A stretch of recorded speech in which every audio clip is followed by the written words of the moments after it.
नमस्कार, आप देख रहे हैं संगठन भारत न्यूज टॉप 10 और मैं हूं आपके साथ श्वेता।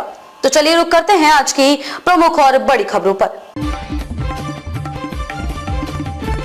मुख्यमंत्री आवास के बाहर शिक्षकों का प्रदर्शन। हाड़ कपाने वाली ठंडी में गोद में बच्चा लेकर पहुंची महिला। इस भयानक ठंड में अपनी मांगों को लेकर मुख्यमंत्री आवास के बाहर बेसिक शिक्षा विभाग के शिक्षक अभ्यर्थियों का जबरदस्त धरना प्रदर्शन जारी है। सैकड़ों की संख्या में पूरे प्रदेश से पहुंचे शिक्षक अभ्यर्थी अपने मांगों को लेकर सीएम हाउस के सामने डटे हुए हैं। सभी अभ्यर्थी शिक्षकों का कहना है कि 69,000 शिक्षक भर्ती में पिछड़े और दलितों के आरक्षण के साथ खिलवाड़ हुआ है। उनकी मांग है कि इसकी जांच होनी चाहिए। वहीं 6800 शिक्षक अभ्यर्थियों की नियुक्तियां अभी तक नहीं हो सकी हैं। बता दें, पिछले कई महीनों से लगातार ये शिक्षक अपनी मांगों को लेकर जगह जगह धरना प्रदर्शन कर रहे हैं। हमारे लिए सत्ता मिशन है, व्यापार नहीं। स्वतंत्र देव सिंह। फतेहपुर में अखिल भारतीय विद्यार्थी परिषद के विवेकानंद संदेश यात्रा के समापन के मौके पर आई योगी सरकार के मंत्री स्वतंत्र देव सिंह ने विरोधियों पर जमकर निशाना साधा। उन्होंने कहा कि हमारे लिए सत्ता मिशन है, व्यापार नहीं है। साथ ही समाजवादी पार्टी और बसपा पर हमला बोलते हुए कहा कि पहले नियुक्तियों में जातिवाद होता था, हमारी सरकार में जातिवाद नहीं है। साथ ही उन्होंने कहा कि पहले नियुक्तियों के वक्त मंत्री और मुख्यमंत्री की सूची आ जाती थी, अब किसी की सूची नहीं आती। उसी का नतीजा है कि एक रिक्शा चालक की बेटी पुलिस में भर्ती होती है। जय श्री राम के जयकारे से गूंजा गौरीगंज कस्बा।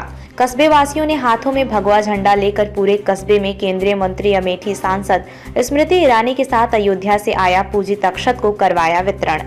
केंद्रीय मंत्री अमेठी सांसद स्मृति ईरानी ने कस्बे में लोगों से मुलाकात करते हुए आने वाले 22 जनवरी को प्रभु श्री राम के मंदिर में प्राण प्रतिष्ठा के अवसर पर अपने अपने घरों में दीप प्रज्वलित कर दीपोत्सव मनाने को लेकर कही बात।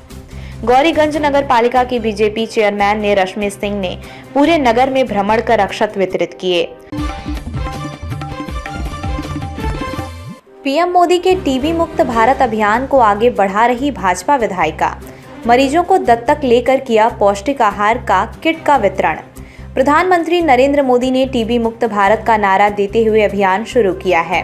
प्रधानमंत्री के इस अभियान को आगे बढ़ाते हुए उत्तर मुंबई के दहिसर विधानसभा की भाजपा विधायिका मनीषा चौधरी ने मजबूती प्रदान किया है। चौधरी ने अपने दहिसर विधानसभा के अंतर्गत रह रहे टीबी मरीजों को न सिर्फ दत्तक ले रही हैं, बल्कि उन्हें 6 महीने तक पौष्टिक आहार का किट भी उपलब्ध कराने का संकल्प लिया है।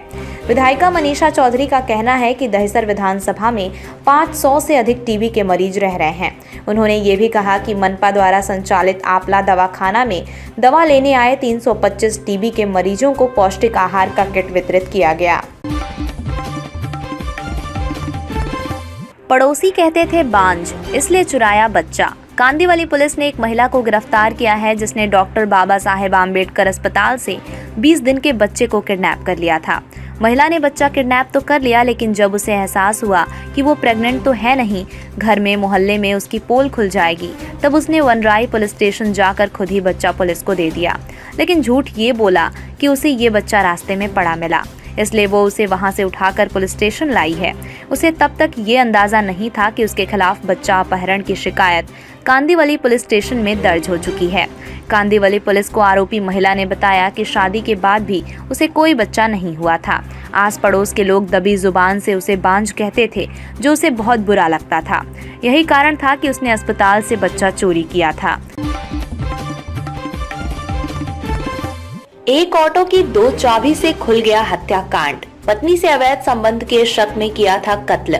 5 जनवरी को कुर्ला में मीठी नदी के किनारे एक युवक की लाश मिली थी। क्राइम ब्रांच की यूनिट 5 ने इस मर्डर की गुत्थी एक ऑटो की 2 चाबियों से सुलझा ली है। जिस अमान अब्दुल शेख की हत्या हुई वो ऑटो चलाता था। इस हत्याकांड का मुख्य साजिशकर्ता नफीस खान था। उसने अमान को अपना ऑटो प्रतिदिन 300 रुपए किराए पर दे रखा था। दीघा से सुधरेगी ठाणे स्टेशन की दशा। खारकोपर से उरण तक भी ट्रेनों की शुरुआत। मुंबई। शुक्रवार को आखिरकार लंबे इंतजार के बाद दीघा स्टेशन का उद्घाटन और खारकोपर से उरण तक ट्रेनों की शुरुआत हो ही गई। इन दोनों प्रोजेक्ट के तैयार होने के बावजूद यात्रियों का सेवाओं का इंतजार था, जिसे अब तक प्रधानमंत्री नरेंद्र मोदी के लिए रखा गया था। अटल सेतु की शुरुआत के साथ तीसरी मुंबई की राहें खुल रही हैं।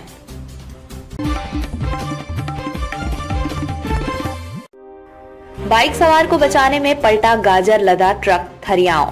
गाजर लदा ट्रक बाइक सवार को बचाने में अनियंत्रित होकर हाईवे में शिव पेट्रोलियम के सामने पलट गया। हालांकि ड्राइवर और खलासी बाल बाल बच गए, किसी को चोट नहीं आई है। ट्रक के पलटते ही स्थानीय ग्रामीण मौके पर पहुंचे और गाजर खाने के चक्कर में भगदड़ मच गई।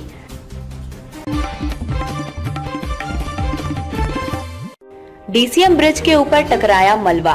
कस्बे में ओवर ब्रिज पर डीसीएम जो कानपुर से प्रयागराज की तरफ जा रहा था, अचानक अनियंत्रित होकर ब्रिज के ऊपर डिवाइडर से टकराकर नीचे लटक गया। चालक कुंदन पुत्र रामावतार निवासी नगलाबाद थाना डोंकी थाना जनपद आगरा गंभीर रूप से घायल हो गया। पुलिस ने घायल चालक को चिकित्सा हेतु जिला चिकित्सालय भेजा है। वह डीसीएम को क्रेन की मदद से हटवाया गया।